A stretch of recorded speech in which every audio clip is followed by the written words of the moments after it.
Café Country, a sua dose de triatlon. Pega o seu café e vem com a gente.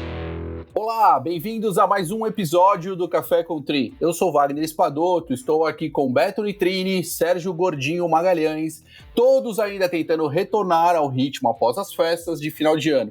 Lembrando, né, que eu e o Serginho já estamos aí tentando voltar das últimas festas, que desde 2015, né, Serginho, a gente está tentando voltar aí. Eu já voltei faz tempo, eu não sei você. Eu até me lesionei já. Consegui me lesionar logo no início do ano, já com o pouco que eu fiz. É o peso. A gente vai discutir bastante isso aqui, a influência do seu peso nessas suas articulações. Pessoal, e hoje nós temos um tema muito interessante, é um assunto que tem aparecido com certa frequência aí nas rodinhas de discussões triatléticas, de corredores e nas redes sociais. Alongamento e mobilidade. Você sabe o que é alongamento e mobilidade? Conhece as diferenças entre eles? Antes ou depois do treino? Quais treinos? Quais são os benefícios e os riscos? O que, quando e por quê? Para falar sobre isso, estamos aqui com o Gustavo Melinski, especialista em fisioterapia esportiva, doutor pela Faculdade de Medicina de Ribeirão Preto, da Universidade de São Paulo, fisioterapeuta da Clínica Pulse em Ribeirão Preto e fisioterapeuta de alto rendimento do SESI da Seleção Brasileira de Triatlon. Ufa! E aí, Gustavo, tudo bom? Seja muito bem-vindo mais uma vez ao Café Country. Fala, galera, tudo bem? Muito obrigado mais uma vez pelo convite. Eu espero poder contribuir um pouquinho com essa discussão aqui hoje. Com certeza, com certeza. Me fala uma coisa, logo para começar, então, uma pergunta extremamente fácil para você. O que é alongamento e o que é mobilidade? Vamos lá, Gu. Cara, primeiro de tudo, alongamento, ele é uma técnica, é um exercício. É a capacidade que nós temos, então, um exercício que nós realizamos a fim de aumentar o comprimento do nosso músculo, certo? Muitas vezes a gente confunde o alongamento com a flexibilidade. Ao mesmo tempo, a mobilidade, ela não tem mais uma característica mais muscular e sim articular. Seria a capacidade de movimentar uma articulação dentro de uma amplitude de movimento que é pré-determinado, considerado normal aí para algumas atividades. E se você tivesse que explicar isso para um atleta ou para um leigo, de forma bem simples, mais uma vez, o que é alongamento? Vamos deixar isso bem claro, porque é uma coisa maluca e vão me perguntar depois. Isso é difícil, né, cara? Eu quero simplicidade, você explicou para nós, eu entendo, perfeito. Agora me fala, o que é alongamento e mobilidade? Eu te dou 30 segundos para você falar de forma simples, valendo! Alongamentos são exercícios que aumentam o comprimento do seu músculo. Mobilidade são exercícios que melhoram a capacidade de movimento da sua articulação. Pessoal, anotem aí que eu vou ser obrigado a passar para o nosso grupo. Tá vendo que coisa linda que ficou agora? Agora eu entendi. Então podemos encerrar. Valeu, pessoal. Wagner, mobilidade é aquilo mais ou menos que falta para você quando a gente sai para correr, que você corre todo torto, entendeu? Isso é que você não tem quando criança, mobilidade. Não é, até você é um cara até alongado, mas mobilidade faltou. Você sabe de uma coisa? Veja como você está falando mentira. Eu não saio mais para treinar. Então você não tem essa informação, né? Você está... Deixa aí... eu... Você sabe que, pelo que eu sei, mobilidade é uma coisa muito importante, inclusive quando as crianças têm informação. Aí o Noah, que está pequenininho, quanto mais esporte ele fizer, a gente pode até falar por isso depois, isso vai melhorar, ou eu estou errado, Gustavo, a mobilidade dele quando ele crescer, ele desenvolver vários tipos de exercício, de esportes? Tem uma relação, sim, principalmente nessa fase inicial da infância, juventude. Quanto maior for o número de estímulos que essa criança receber, maior é a capacidade de desenvolvimento motor, ou então maior desenvolvimento motor que ela terá. Então isso lá na frente é muito positivo, sim. Gordinho, não queira colocar o meu filho de 3 meses para fazer mobilidade e alongamento, que o moleque é extremamente alongado, flexível, e a mobilidade dele você não está entendendo. Eu não espero nada menos ele em Kona, já com 16 anos em Kona, nada menos do que isso.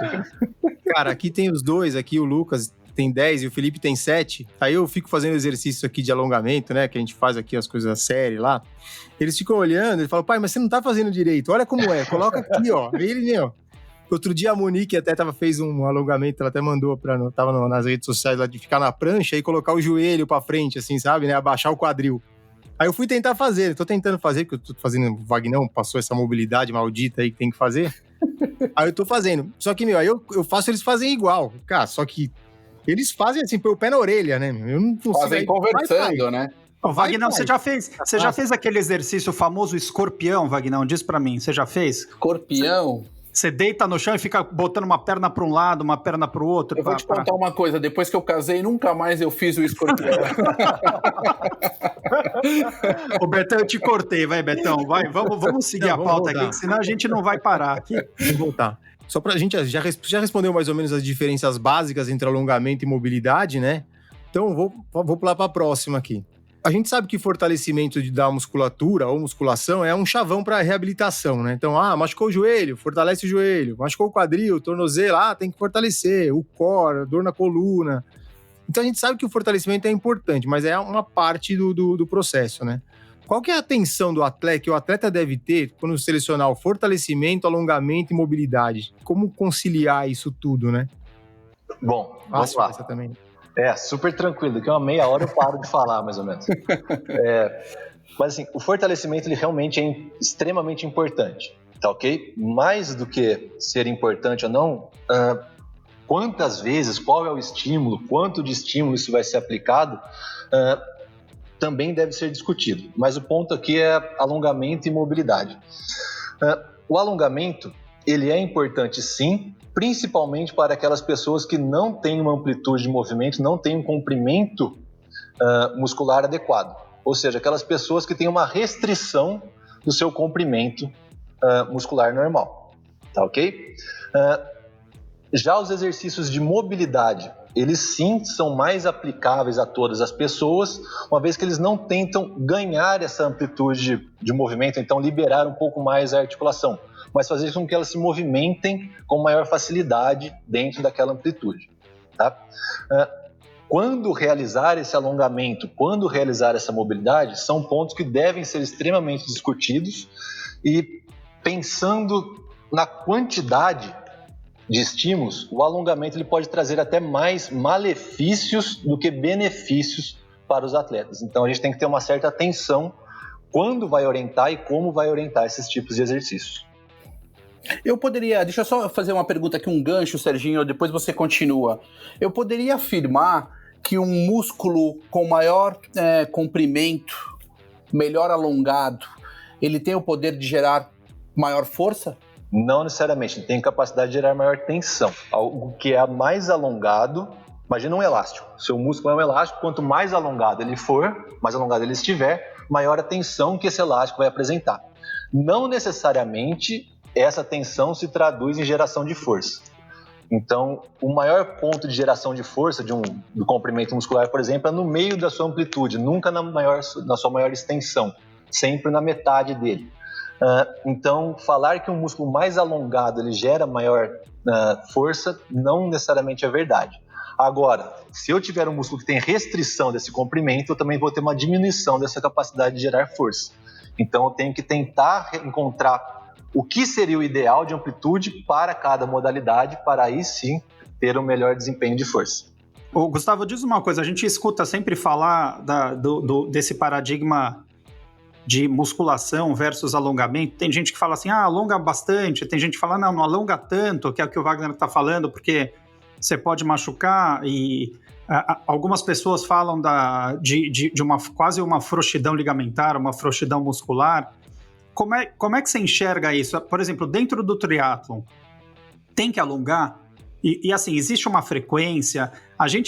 Todo mundo que começou a correr ali nos primórdios, acho que o Betão é mais primórdio aqui, a gente escutava os nossos professores falando assim, alonga no início e alonga no final, né? Esse era o básico do básico do básico. A gente sabe que isso já não é verdade, mas o que você acha sobre isso, essa questão, quanto alonga e de que forma alonga para quem faz triatlon ou corrida? Tá, vamos lá. Primeira coisa que a gente tem que entender é que o alongamento ele tem um objetivo, tá? O objetivo do alongamento é deixar o seu músculo um pouco mais longo, tá? Ganhar sarcômeros em série, ou seja, ganhar comprimento muscular. Para que isso seja estabelecido, eu tenho que respeitar uma certa duração.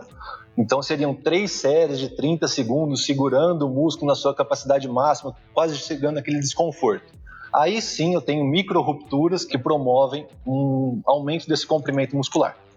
Se você me perguntar, Gustavo, você orienta esse tipo de alongamento para os triatletas com que você trabalha? Eu vou te falar que não. Tá ok? Por quê? Depois de algumas avaliações, a gente já identificou que esses atletas eles não têm restrições de movimento, eles não têm um encurtamento muscular. Então, o que nós fazemos é uma manutenção do seu comprimento muscular. Em vez de ser aquele alongamento de 3 de 30, olha, a gente vai fazer exercícios que não são mais estáticos, você não vai ficar, chegou na amplitude máxima e vai segurar, mas vai ser alguma coisa dinâmica. Você vai e volta dentro daquela amplitude até chegar no seu máximo de amplitude e volta, porque isso vai manter a sua flexibilidade e não vai aumentar os seus sarcômeros em série. Não vai aumentar o seu comprimento muscular, porque esse ganho de comprimento muscular às vezes é maléfico para o desempenho esportivo. Entendi. Assim, eu fiz eu lembro dentro de um ciclo que eu fiz para o Ironman, eu fiz um trabalho de alongamento paralelo aí com os treinos do Wagner, que foi com o Vini Reis, amigo nosso, esteve até aqui. E é um alongamento que a gente chama de alongamento ativo, né? Onde a pessoa te alonga, né? Que é um alongamento diferente. Passivo, desculpa. E assim, o que eu escutei muito sobre o alongamento, e eu senti muito isso, né? Pós-prova e pós-treinos, é que a recuperação pós-treino ou pós-prova foi muito mais rápida. Faz sentido isso? Quer dizer, quando você é uma pessoa que você está alongado, ou que você vem fazendo um trabalho desse, a tua recuperação pós um treinamento, ela é mais rápida por algum motivo? Até o que a gente sabe hoje em dia, não necessariamente isso acontece, tá? A sua sensação é uma coisa, o que os estudos conseguiram comprovar até hoje é outra.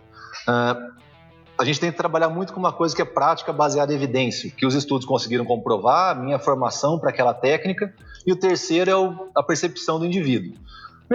Está num bom momento para falar sobre isso, né? Exato. Comprovação científica, o que eu acho, né? Isso é uma coisa... É bem complicado esse assunto, mas a percepção do indivíduo, do atleta, ele é muito importante. Então, se você se sente bem com isso, ok, vamos manter. Como que a gente pode aplicar essa técnica para que ela não traga nenhum prejuízo para você? O alongamento, ele promove um certo dano muscular. A hora que você vai alongar e fica mantendo aquela amplitude bem alongada no máximo, estirada ao máximo, você promove micro-rupturas no seu músculo. Essas micro-rupturas, se somado ao exercício prévio, que já provocou uma micro-ruptura, ele vai aumentar aquela sua sensação de dor muscular tardia. Então, talvez o que você realizou não foi um alongamento para ganho de amplitude, ganho de comprimento muscular, mas foi um trabalho de flexibilidade para manutenção dessa sua flexibilidade pós-exercício, que aí sim pode auxiliar no seu conforto pós-treino, não necessariamente na velocidade de recuperação muscular. Tem um ponto importante aí, Serginho, só para complementar. Existe uma grande diferença entre trabalho de flexibilidade e trabalho de alongamento. O que você fazia, e aí eu vou até... eu estava totalmente inteirado naquele momento sobre o que estava acontecendo, e o trabalho que o Vinícius faz é um trabalho de flexibilidade. Você tinha ali 45 minutos, 1 hora de treino, isso gera carga, isso é intenso. E que, em cima do que o Gustavo está falando, poderia sim até gerar essas micro-rupturas que poderiam ser prejudiciais. O ponto é, o momento que você fazia normalmente esse tipo de trabalho era um momento destacado do seu treino. Quais são os piores momentos, muitas vezes, para se fazer esse tipo de treino? Por exemplo, após um longo. Você já acompanhou diversas assessorias esportivas que, após o longo, eles ficam se alongando. Por que se criou isso? Isso é mais uma vez, o que a gente fala, é o métier do treinamento ou do esporte, da assessoria, em que se faz porque se acha necessário, que o atleta necessita daquilo. E se você não faz, você está fora daquele contexto, quando na verdade você deveria estar fora desse contexto, né? Então o que acontece? Existe sim um momento correto para isso. O trabalho que o Vini desenvolvia com você era um excelente trabalho, mas visava sim a amplitude. Uma coisa também que é importante destacar, que naquele momento, Gustavo, o Serginho ele tinha aí um tipo de trabalho que não era controlado por cargas de treinamento. Ou seja, a percepção que ele tem é muito difícil de ele isolar determinado ponto e falar, olha, essa flexibilidade melhorou esse tipo de assunto melhorou. A gente teria que avaliar isso de uma forma um pouco mais ampla, porque o controle de termos de carga e interconexão de cargas durante a semana dele era muito bem feito, para ele poder suportar aquela carga. Então a sensação geral de bem-estar, associado também a esse treino do Vinícius, foi muito boa, né? Então é um ponto aí. O que eu senti, assim, que eu acho que não só eu, mas muita gente deve ter esse sentimento, quando a gente está num ciclo de treinos e a gente faz treinos, sejam eles de alta intensidade ou até longos, eu sou uma pessoa que tem muito problema de flexibilidade, então normalmente quando eu saía desses treinos, eu saía aquela velha boa palavra que a gente fala, o encurtado, né? Então, e acho que muita gente sai assim. E esse trabalho de flexibilidade me ajudava, e talvez seja o que você falou, Gustavo, era uma sensação onde eu me sentia menos encurtado e eu sentia uma recuperação 2, 3 dias após o treino muito mais rápida, muito melhor, né? Se eu não fizesse, parecia que eu passava a semana inteira e ia para os próximos treinos encurtado, sabe? Era uma coisa muito esquisita. E essa sensação é incrível, né? Porque isso mesmo, por mais que seja... não é, tá? Mas por mais que fosse placebo, só o fato de ter a sensação de bem-estar, isso é interessantíssimo pro esporte, né? É que eu acho também, assim, que o Gustavo tá trabalhando com atletas de alto nível, né? Acho que nós amadores também, a gente tá longe de ter a flexibilidade ou de estar alongado a ponto de doer a nós, né?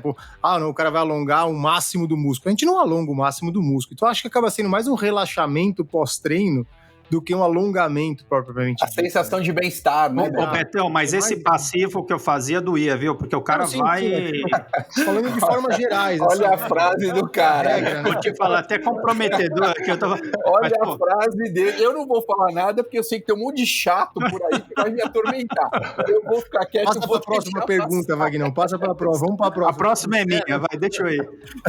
Ô, Gustavo, falando de mobilidade, é importante também para os atletas, e existe alguma restrição para algum tipo de atleta? Quer dizer, alguém que tem algum problema, eventualmente teve algum problema de fratura, um problema anterior de extensão, quer dizer, a mobilidade pode ter alguma restrição? É importante fazer? Sim, a mobilidade ela é importante fazer, sim. Eu julgo os trabalhos de mobilidade talvez mais importantes do que os trabalhos de alongamento, tá ok? Mas elas também possuem restrições. Por quê? Não só fraturas, mas é comum algumas pessoas terem síndrome do impacto do ombro, impacto femoroacetabular, algumas limitações articulares que provocam um contato ósseo, entre parênteses assim, um pouco mais cedo do que o normal. Se eu trabalhar essa mobilidade articular com tanto exagero, com tanto esforço nessa pessoa, isso pode provocar um aumento da sua lesão, tá ok? Então, eu tenho que saber em quem eu vou aplicar essa mobilidade, se ela tem algum histórico de lesão prévia que possa potencializar essa alteração, se eu fizer essa mobilidade, e ao mesmo tempo eu tenho que saber qual é falo muito isso, mas qual é o esporte que ela pratica. Por quê? Se eu for tratar um jogador de vôlei e ele tiver uma amplitude de dorsiflexão, o que é? Colocar a ponta do pé para cima. Tá? A hora que a gente empurra o chão é a ponta do pé para baixo, e a hora que a gente aterriza a ponta do pé vai para cima. Se um jogador de vôlei ele tiver uma amplitude de dorsiflexão menor do que 45 graus, a chance desse cara ter uma tendinopatia patelar é muito alta. Se eu tiver um corredor com uma amplitude de dorsiflexão por volta de 40, 45 graus, a instabilidade de tornozelo e a dificuldade ou esforço que ele vai ter que fazer para correr é muito grande, porque quem vai tentar frear essa amplitude acaba sendo a contração muscular. Então ela vai ter que trabalhar um pouco mais de exagero para limitar essa amplitude e devolver o movimento. Então, a mobilidade ela é excelente, eu julgo ela sendo mais importante do que o alongamento numa pessoa considerada normal. No entanto, tem que saber quais articulações e qual a modalidade que esse cara pratica. Perfeito. Isso é muito importante. Eu também queria entender uma coisa aqui. Nosso corpo, ele possui alguns segmentos, e aí eu tenho a função aí de mobilidade, se alternando com aqueles que têm função de estabilidade. Ou seja, a gente precisa se manter em pé e eu preciso ter aí o equilíbrio, né? Isso é o básico nosso. Então, quando eu tenho ali um trabalhando, um relaxando, outro trabalhando, enfim. Isso ainda tem a maior importância quando a gente está em deslocamento, né, Gustavo? Eu queria saber como o trabalho de mobilidade e fortalecimento pode nos ajudar, né? E se existe um protocolo tido como ótimo para corredores e triatletas. Vendo aí que a gente tem, por exemplo, no caso do triatlon, 3 modalidades, né? Queria que você falasse um pouquinho sobre isso. Olha, tudo que a gente ganha em mobilidade, nós perdemos em estabilidade. Então, algo que é extremamente móvel no seu corpo, ele é extremamente instável. O seu ombro, ele se mexe demais, porque a estabilidade articular, a congruência articular óssea, ela não é nada boa. Então, existe sim protocolos que nós tentamos aplicar para cada modalidade. No entanto, para o triatlo, não tem nada de padrão de excelência, padrão de referência. Porque, assim, a hora que a gente pensa num nadador, é excelente que ele tenha uma flexão plantar exacerbada, aquele pé de bailarina e o ombro extremamente móvel. Só que a hora que ele vai para a corrida, esse pé de bailarina atrapalha ele na corrida e esse ombro extremamente móvel pode atrapalhá-lo no apoio do clipe da bicicleta. Então, eu vou ter que, mais uma vez, utilizar um grupo muscular com uma contração muscular maior para tentar estabilizar essa articulação. Eu não consigo ter um padrão de excelência protocolar para o triatlo. Nós temos algumas coisas para natação, algumas coisas para ciclismo e algumas coisas para corrida. Tudo isolado, né? Tudo isolado. A hora que a gente une os 3, eles têm um conflito entre eles. Geralmente, nessas horas, o que eu faço? Tem um conflito entre as 3. Tudo bem. Quais são as maiores limitações desse atleta? Olha, ele é um cara muito bom, ele nada muito bem, mas ele tem uma instabilidade de ombro muito grande, ele tem uma queixa de ombro muito grande. Eu não vou trabalhar os exercícios de mobilidade de ombro dele, e sim tentar estabilizar essa articulação um pouco mais para evitar essa instabilidade. Se eu tenho alguém que tem aquele tornozelo muito restrito, um quadril muito restrito, e isso vai limitar ele na bicicleta, e no ciclismo, aí sim eu começo a tentar trabalhar ele um pouco mais específico. Depende muito de qual a limitação que cada indivíduo apresenta. Ou seja, eu tenho que realizar um trabalho não só baseado aí nas evidências científicas em termos do que fazer e como, mas associar a isso a individualidade do atleta que tenho na mão, né? Exato. E talvez identificar essas alterações é o ponto mais complicado aqui pra gente. Lembrando que a gente está falando do atleta e, além de tudo isso, tem o equipamento que ele vai utilizar, né? Então, saber se ele está apto a utilizar esse equipamento, quais ajustes eu vou ter que fazer. Eu escutei o episódio com o Rianho, que foi sensacional, ele falando disso, de como ele tem que fazer o fit, pensando na bike, mas também pensando no atleta, vendo as mobilidades que ele apresenta. Essa individualidade é essencial para ter o melhor resultado com cada um. Pô, que bacana. Uma dúvida é em relação à frequência, né? Eu acho que você já falou um pouco sobre isso, das recomendações atuais e como esse tipo de trabalho afeta, muito ligado à idade. Quer dizer, dependendo da idade dos atletas ou ex-atletas, ou atletas mais velhos, que a gente sabe que estão há muitos anos aí num trabalho, a gente fez inclusive até um programa onde o Claudião Thompson, que é um amigo nosso, um triatleta de muitos anos, como é que funciona essa frequência desse trabalho de mobilidade e de alongamento? Bom, vamos lá. O alongamento, ganhar o comprimento muscular, ele deve ser entendido como um treinamento específico e deve ter momentos individuais para ele. Ou seja, quando você vai trabalhar a força muscular, seu objetivo é ganhar força e deve ter uma sessão somente para isso. Quando você vai trabalhar o alongamento, o comprimento muscular, também deveria ter um período isolado para isso. Por quê? Trabalhar alongamento prévio à força causa uma diminuição na sua geração de força. Se eu alongar antes de fazer um treino de musculação, a capacidade minha de gerar força nesse treino ela vai ser menor. A velocidade de ativação desse músculo vai ser menor, por exemplo. Então, o que nós temos em termos de quantidade? Nós temos pelo menos 2 vezes na semana são necessários para serem realizados exercícios de alongamento, imaginando 3 séries de 30 segundos lá mantidos, tá ok? Por que pelo menos 2 vezes na semana?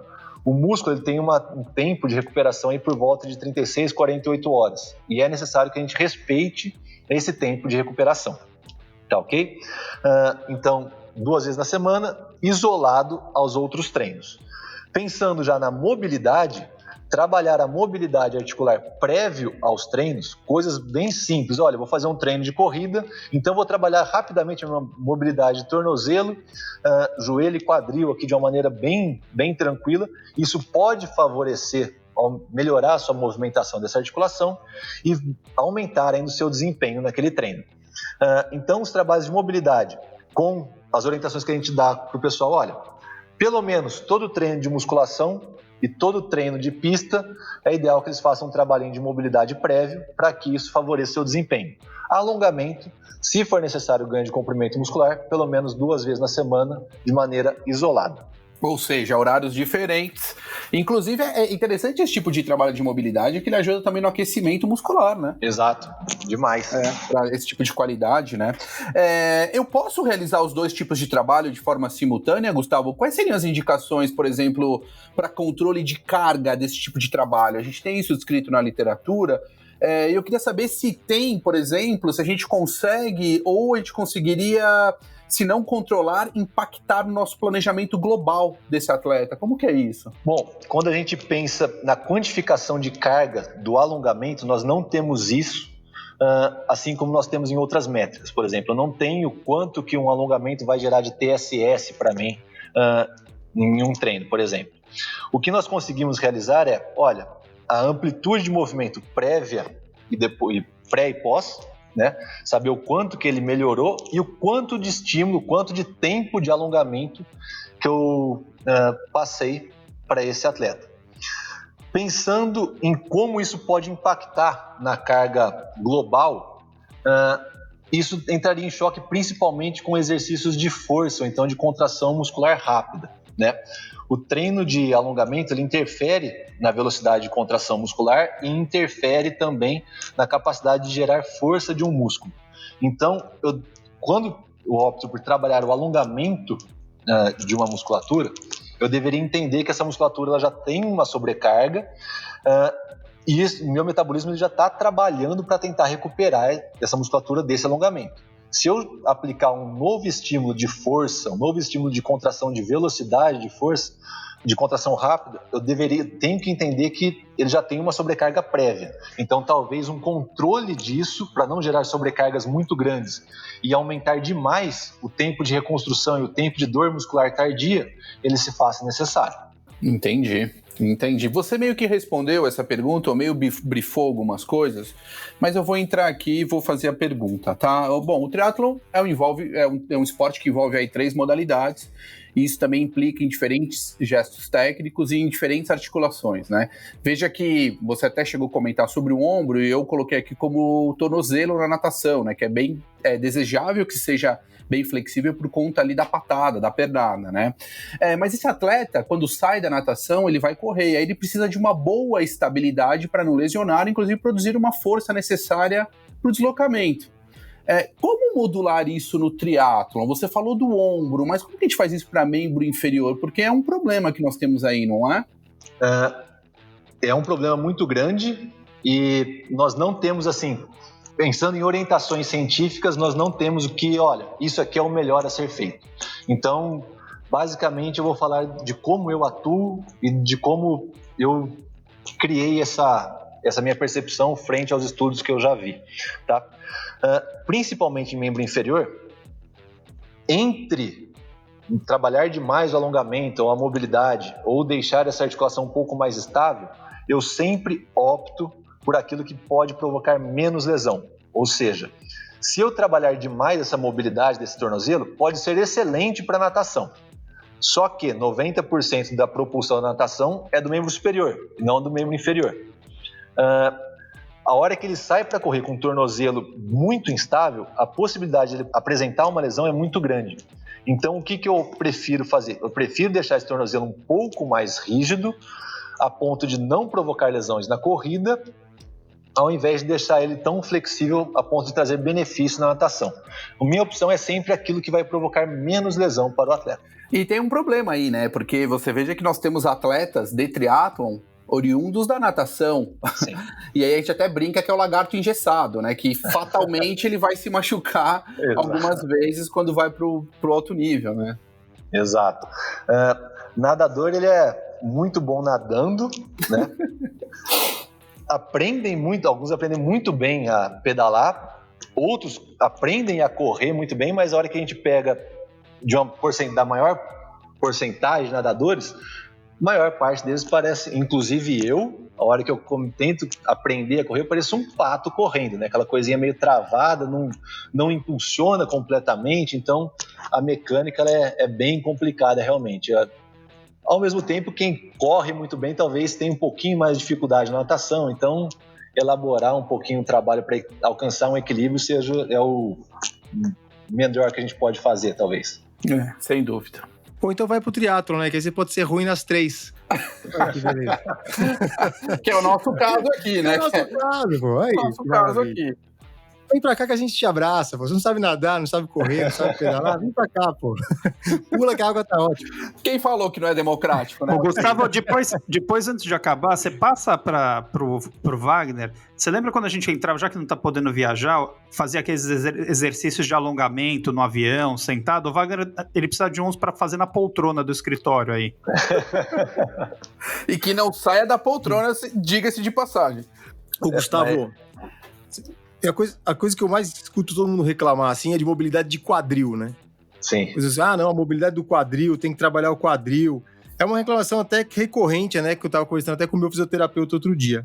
É verdade que é o quadril o problema? Quem é o culpado por esse problema do quadril? É a corrida?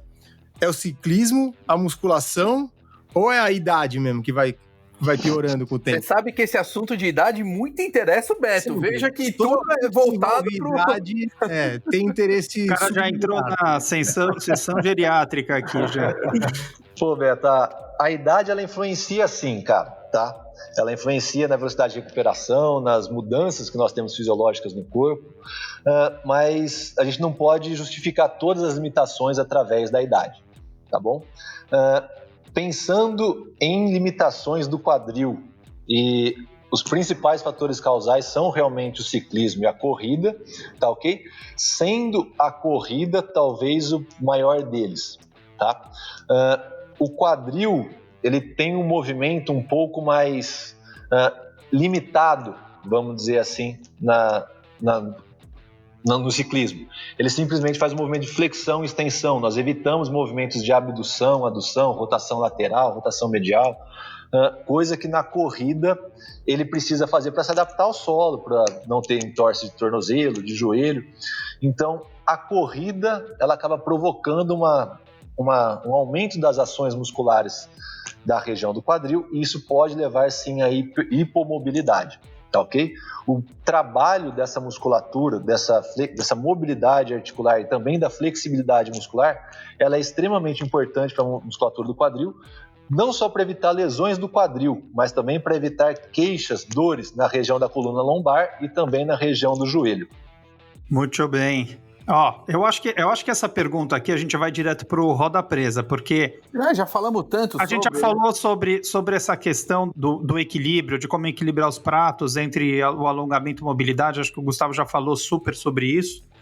Então, Wagner, eu acho que você pode entrar, que você adora esse quadro no momento Roda Presa. Exato. Gustavão, é o seguinte, quero saber, nosso momento Roda Presa, onde você vai contar algum mico gafe que passou...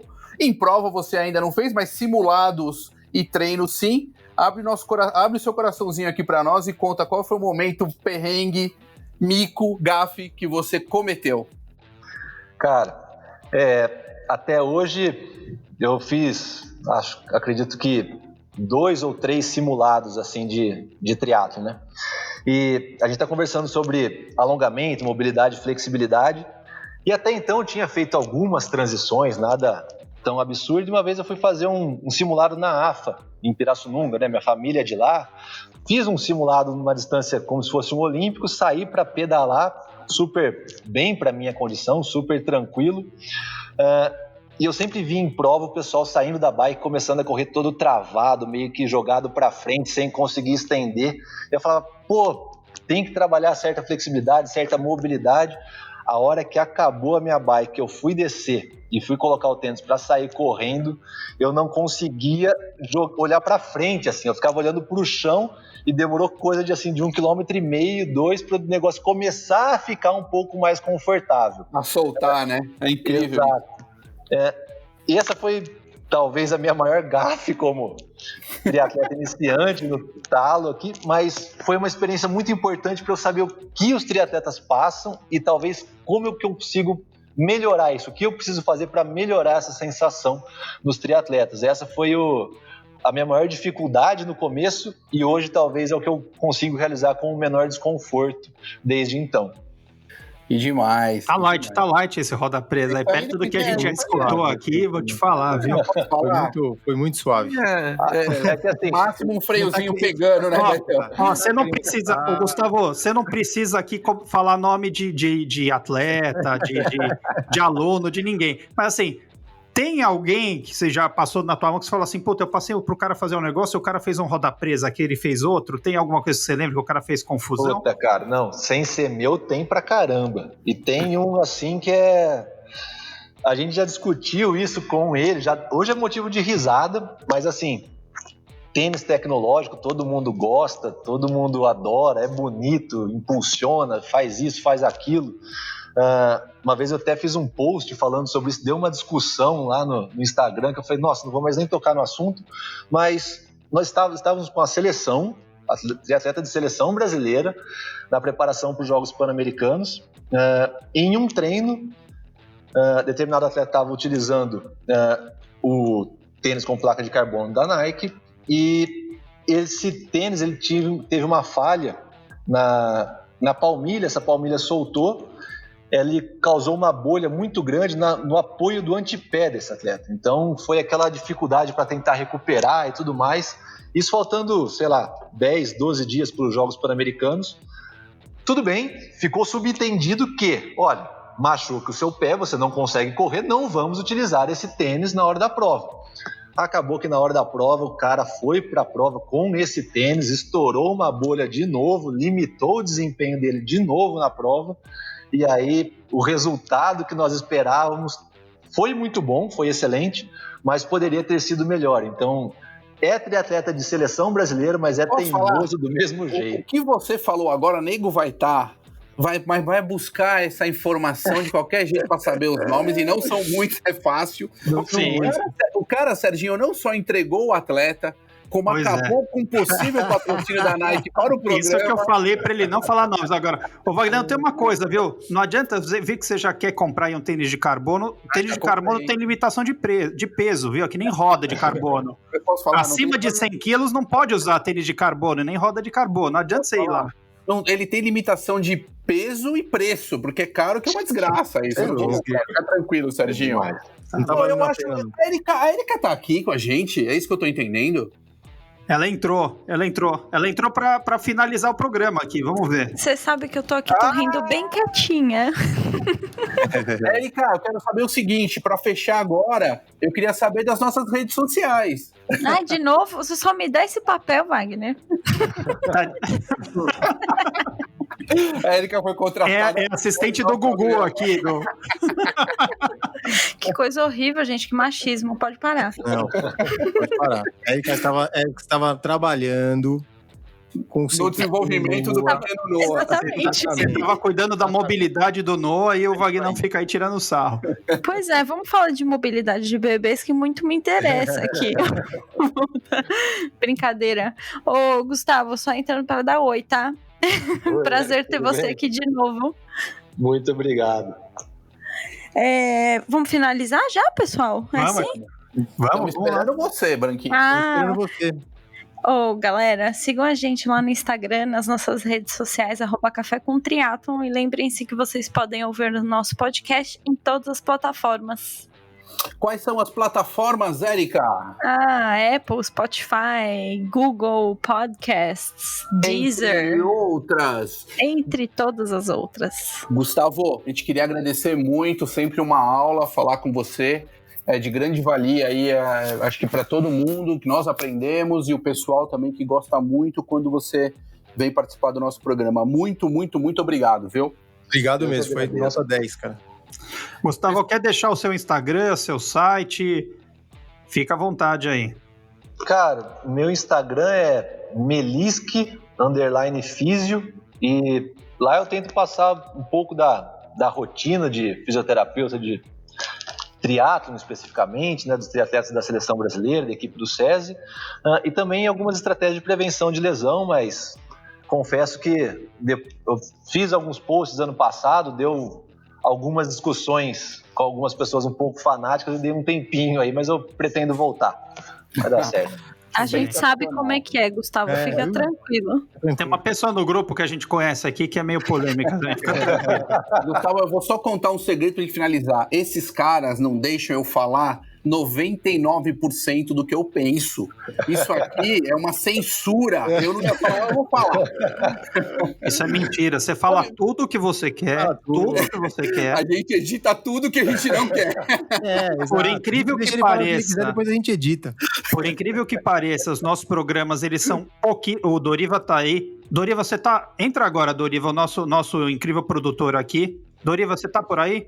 Tô aqui. Doriva, fala pra gente, a gente tem muito ou pouco edição do Wagner? Tem muito pouco, não é? Tem pouco, aham. Então, tá vendo?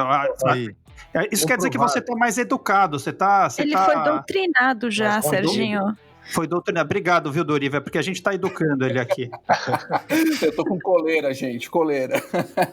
Valeu, pessoal, obrigado e até o próximo programa. Valeu. Valeu. Abraço. Valeu. Tchau. Café Country, a sua dose de triatlo. Pega o seu café e vem com a gente.